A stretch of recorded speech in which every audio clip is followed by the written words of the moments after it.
Matthew. What? Nobody uses the sonic screwdriver anymore. Not even the Doctor uses the sonic screwdriver anymore. I'm not going there. That's for next week. The sonic shades are in right now. The sonic shades are where it's at. Hello, I'm James Wilson. And that's Mr. Sonic Shades hater over here. And today we're going to be reviewing Under the Lake. Diving headfirst under the lake. That's a pun. You really annoy me, you know. I know. Roll the titles. Now you just look stupid doing it on your own. You just look stupid. You just look stupid doing it on your own. Ridiculous.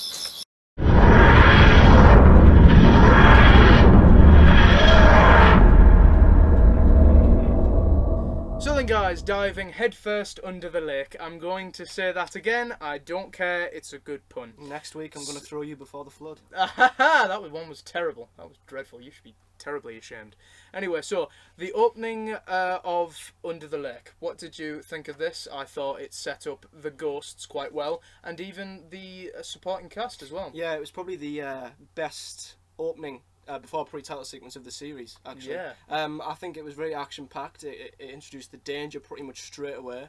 Yeah, I think it was a great action-packed start to the episode. Introduced the characters, introduced the ghosts. It was really good. Yeah, I thought it was very, very good. I mean, you could tell straight away just by those supporting characters having these moments without the Doctor there actually gives us a chance to slightly like these characters.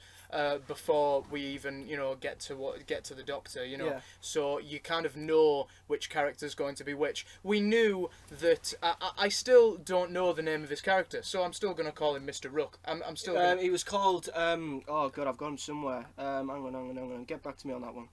All right, okay, I I will get back to you. But yes, you could tell which characters were which. Pritchard.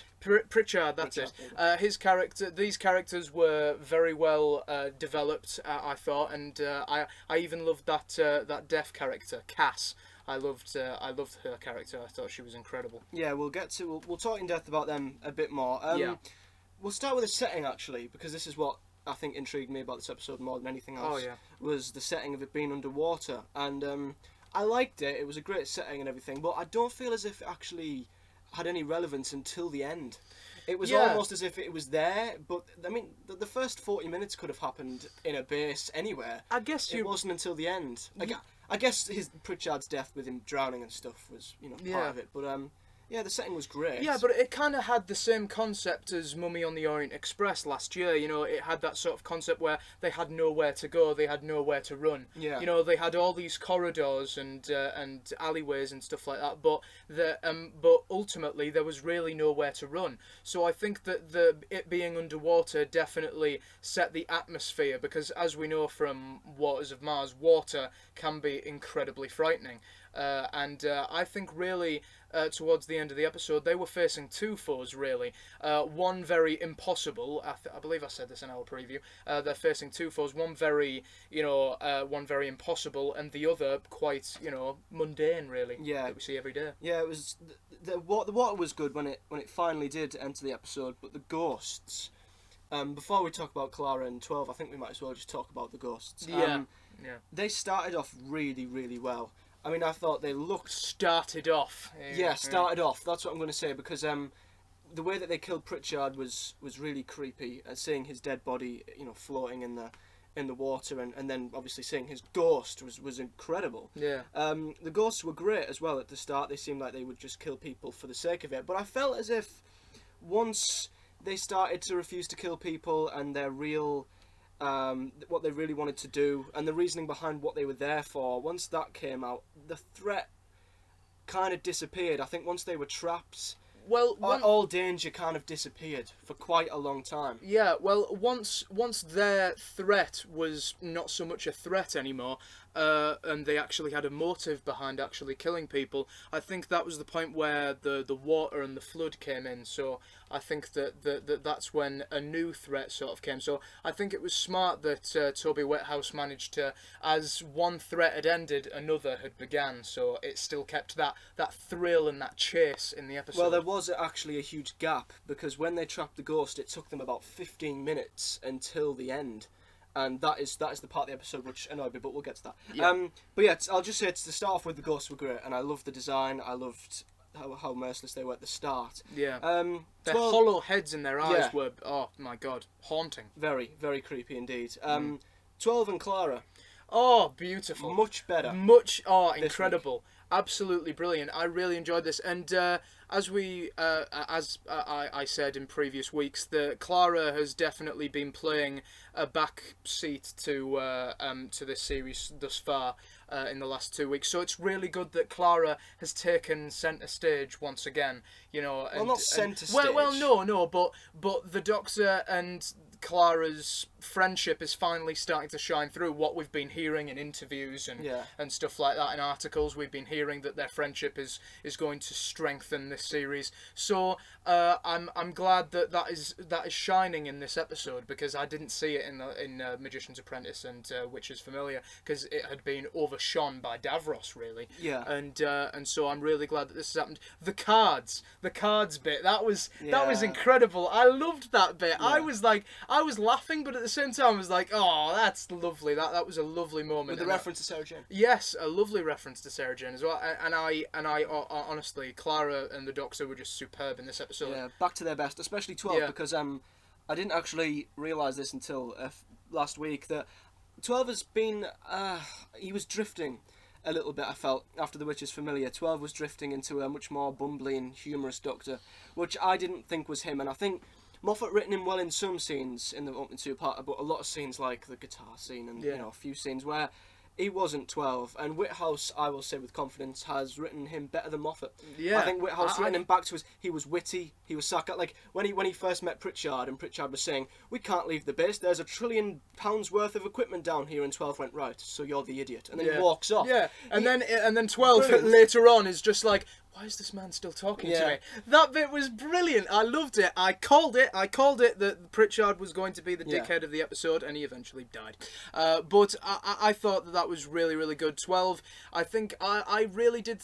I knew that Toby Whithouse would write the 12th Doctor great. I knew he would. Yeah, he's got a certain type of humour. Like, people say he shouldn't be humorous at all, which is wrong. He has got humour, which is witty and being abrupt and rude. That is funny. And he was in that. He was in this episode. That was the humour that he should have. And I also liked it when he was getting really excited about the fact that they were ghosts. Like, everyone else was panicking and freaking out. Yeah. And he was the only one who was basically saying, "We need to get them back out here. Get back in night mode. I want to see these guys." Yeah. So that was... calm down, Doctor. You were like this when you met Shirley Bassey. Yeah. That bit was brilliant. The dialogue in this with the Doctor is just amazing. It crosses to the dry humour that we got with Series 8, and it's also combining a humour which is sort of giving a sort of better side to the 12th Doctor as well. So it's evolving his character, but at the same time staying that same Doctor that we love. Yeah, next I've got about... I was going to talk about the ghost, which we've kind of covered already. Yeah. So we'll jump onto the group. Now, in the preview I said that... with an episode like this, it's really, really important that the group are very good. Like, the characters are very likeable. You actually care for them. You don't want them to be annoying. You know, you don't want to just have them dead. And I'll be honest. When I first watched it, I wasn't really feeling much for them. But when I watched it again, I think the group, they're not the best group we've had. No. But they're not the worst. I think if they were in trouble, I would actually care for them. I would say that, once again, comparing episodes once again, like we did in our preview, I think that the group in this episode is on par with the group that we met in The Impossible Planet and the Satan Pit. I'd say that on the likeable scale of groups of marooned groups of people, I'd say that they're on par with them, really. Yeah, I would. Yeah, I think that's about right. We've had better, but I think they were all a little bit different. And like you said, the The sign language Cass, she was good as well. I think that was a very interesting take on a character. It was new and it was different. Yeah. And I also liked that one of them had to die as well. Pritchard. Yeah. And that death was amazing. Yes. So do you think that that more of them will get killed off? Because I'll admit, and this is the scene which we'll talk about in a bit that flipped the episode a bit for me. Do you think that the ghosts will kill off more of them next week? Well, I think Toby Whithouse has got more sense. I obviously Stephen Moffat has always shied away from death, and stuff like that. Death has never stayed a constant. It's always, had a bigger side to it. No one can just die anymore. Yeah. But with Toby Whithouse, I'd be surprised if no one else died. If I'm honest, I'd be surprised and maybe just a little bit disappointed. Because I feel like Toby Whithouse has always dealt with death in a very... they've stayed dead all the same, but... Look at the God Complex. He pretty much killed off half of the characters. Exactly, and that's something that I don't think... obviously, you don't want to scar kids for life. No. But at the same time, you want to sort of give the impression that the universe can be a dark place. Shows Torchwood and recently with Class that's just been announced, shows like that don't always have to be the ones that depict death. Doctor Who can do that in a sort of very small way. So I think Toby Whithouse can do that brilliantly, really. I think they should kill off a few more next week. Yeah. Because it seems like we're getting introduced to the big baddie who's behind it all. Yeah. So I'll admit I was expecting maybe a few more people to have been killed off in this. Yeah. But I'm happy with the guy at the start and Pritchard getting killed. But yeah, they're a good group, and I think to make us feel for them more and to make us actually scared that they'll be in trouble, I think, is to kill a few more off. You should never be afraid to kill off a character that an audience loves. Because you should kill off, exactly, really. Because that gives you more of an emotional thing with them, and when they actually die, there was one particular moment where when they were trying to lure the ghosts back into that room. I did think that someone should have died then. I was going to go into that. I do think that moment would have... I think Lun should have died. The Cass's signer, and I know that might sort of suffer at the expense of Cass, because who will sign for her now? Yeah. No one will know what she's saying, so I get what people would say then. But I think Lun dying would be a great moment for Cass to go mad at the Doctor, because the Doctor's the one who set all this up. Maybe they would kill him off near the end. I think that'd be probably the right time to do it. Now, talking about that scene, which I think was a great scene, it reminded me of many other scenes we've had in Who, where they've been chased and, they've been chased by a threat through corridors and everything. And this is where the episode flipped badly for me. When they trapped the ghosts, the threat disappeared completely. And when the ghosts were face to face, when the ghost was face to face with Lun, was his name. Yeah. He was getting really close up. He was staring at him. I honestly thought something bad was going to happen. And then he left him alone, and I kind of felt like that was a big anticlimax. And I was like, well, okay. it makes sense, because think about it. How it was resolved later on in the episode is that the ghosts are attacking people, well, killing people for them to turn them into ghosts. They're killing the people who have actually looked at that writing in that spaceship. Yeah. So that makes sense, really, that they didn't kill Lun, because Cass was sort of keeping him away and making sure that he wasn't in the spaceship. Yeah. But I do get what you mean, that it was a bit of an anticlimax, that a death at that particular moment would have definitely made a much more emotional scene, made for much more emotional television. But it makes sense, really, given the resolution at the I can see towards where the you're end. coming from, yeah. But the point still stands is that when they were trapped, that was when it suffered. I timed this, actually. I checked the time when we were watching it, and 30 minutes it was in, pretty much. The first half an hour was great. And then there was 10 minutes of slow dragging, and it was just... There were scenes where there was talking and talking and talking, and I actually, on rewatch, got incredibly bored. And my attention was lost to the point where I was out the episode. I zoned out. Because once the ghosts had gone, they were just talking and, they were ironing out the plot. And it just took too long. We were 40 minutes in until we knew what was going on. So, between 30 and 40 minutes, the episode slowed down to such a pace where I was bored out of my mind. Yeah. They just talked and talked, and the plot was getting slowly driven out. And that lost me. I was hooked until then, and it just lost me until the end. Well, That was when it went incredibly downhill for me. I do get what you're saying there, but I do think that those scenes at the end had a kind of relevance, you know, to the story. It went from a horror to a sci-fi too quickly. They were trying to work things out, because think about it. These are ghosts. I know that that's, you know, in our society, you know, we've seen movies, TV with all sorts of ghosts and stuff, but it's in the Doctor Who universe, by Doctor Who logic, that is quite bizarre for the Doctor to be seeing. They can't be ghosts. The Doctor has debunked that theory that there actually are ghosts many, many times. The Unquiet Dead, Hyde, you know, even some episodes of the Sarah Jane Adventures, they have actually proven that in the Doctor Who universe there is no such thing as ghosts. Yeah. You know, and the fact that these things are actually ticking off every box that they are ghosts. They were once alive, and now they're the ghostly entities of what were once alive, and they can walk through walls and stuff like that, and they're transparent and everything, and they look creepy. They're ticking off every box that is a ghost. So I think that ending was trying to clarify how this could possibly happen. I see the intrigue, and I see like how interesting it is, but they could have done it in 5 minutes. They could have done it in even less. I guess you're right. I just think that once they could have maybe trapped 2 of the ghosts, and one of them went missing, so that they didn't know where this ghost was. So the threat would continue. Yeah, and you would have still been a little bit on edge. But once the ghosts were trapped, you were like, oh well, they're safe. They just sat in a room talking for absolutely ages. Yeah. And I still think they could have worked around. Yeah, it's very interesting, and I'm really interested to see how these are ghosts or how they're not ghosts. But I just feel as if Whithouse didn't quite get the pacing right in this episode. I think he kind of written all the action and think, right, I've got to explain this now.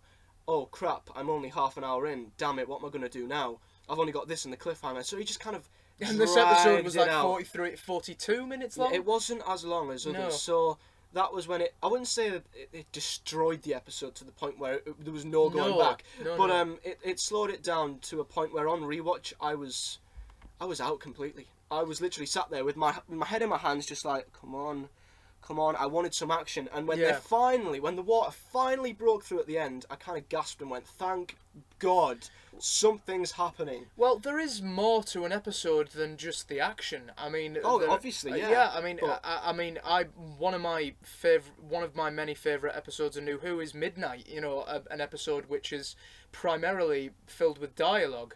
You know, it only has one piece of action, and that's when the ship is like torn apart towards about in the middle of the episode, and that's about it. So, you know, I think that there is more to an episode than the action-packed ways about it. But I do get where you're coming from. You know, that Toby Whithouse did go a bit off with the pacing. I agree with what you're saying. It's just the balance wasn't right. Yeah, I don't think the balance was right. I get what you mean. So the cliffhanger, when we finally got when the setting finally came into play, Yeah. it finally started flooding the base. That they were split up. And I love the scene where the Doctor and Clara were, you know, the water was rising and they couldn't see each other to the point where they couldn't speak. Yeah. That was great, and I think the group needed to be split up. I think it was a little bit too easy going for them until this point, and they got split up, and then we saw the Doctor as a ghost. Oh my God! I gasped. What a moment! Yeah. What a moment! I mean, that pretty much. What was your immediate reaction? Like, were you like, obviously the Doctor ain't gonna die. He's gonna get out of it some clever way. My jaw still dropped. Yeah. So did I. I mean, whenever the Doctor is stuck in a situation like that, and as we know from the Next Time trailer, which I'm not going to talk about very much. No. Yeah. You know, we know that the Doctor finds out, you know, that Clara has seen his ghostly form, and that, you know, he needs to let it happen. Yeah. You know. I thought it was a great cliffhanger. I thought it was an incredible cliffhanger. So is there anything else you want to talk about? We've talked about the characters, the ghosts, 12, Clara, cliffhanger. Is there anything else? Well, no, I actually don't think so. No. It's actually making me start to think that the episode was a bit less eventful than I actually thought it was.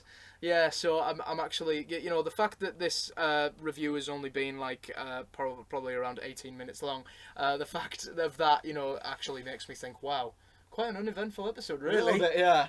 A little bit. So are we ready to conclude then? Yes, I believe so. Is it me to go first? I don't know. I lose count. Go on. I'll go first. Go on.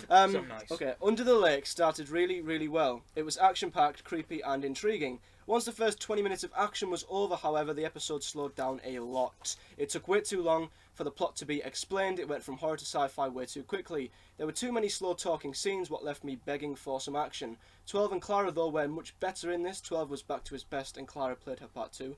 The ghosts, like the episode, started off really well, and they were threatening and scary and looked really, really scary. But once they were trapped, all the threat in the episode disappeared. The group we met were good, and I would care for them all if they were in trouble. And the ending finally brought some action, with the setting finally coming into play, splitting the group up. It left me wanting more. Overall, this was a good first half to this two-parter. Not great, but good. I enjoyed it, and I'll give it a 7 out of 10.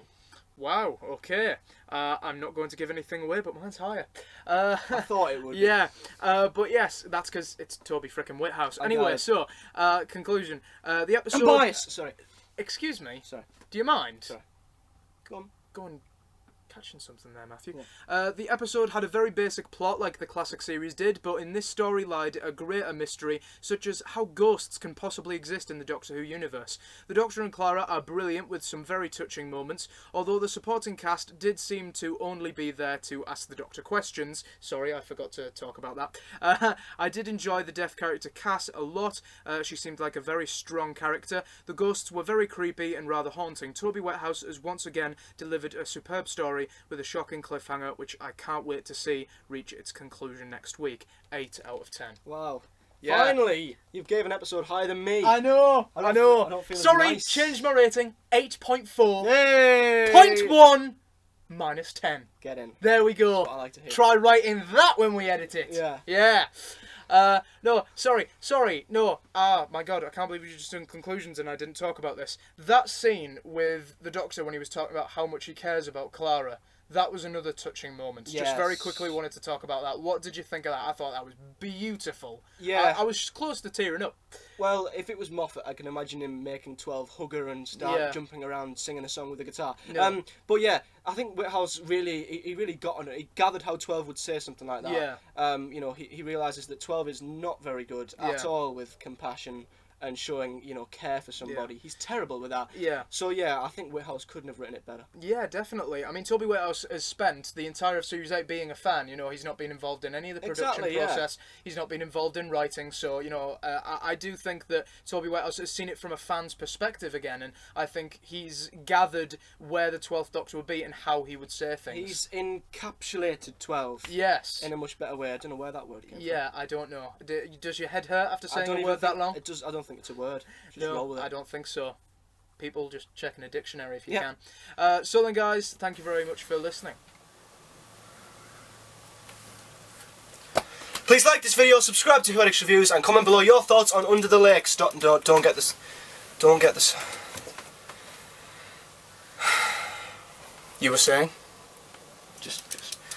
Please like this video, subscribe to Who Addicts Reviews for some more great content over Series 9 of Doctor Who. Also comment in the section below how absolutely brilliant the sonic shades are. And also, you know, more, you know, that it's actually a bit more relevant. Please tell us if you liked Under the Lake. Also comment below how bad the sonic shades are and how much of a stupid and gimmicky idea they are and how quickly they should be removed from Who. We'll see you in the preview for Before the Flood. If we've not murdered each other yet. We'll see you after Before the Flood. No, sorry. Once we've done the preview for Before the Flood, we'll see you then after Before the Flood. Be quiet. I'm confused. Doesn't say much.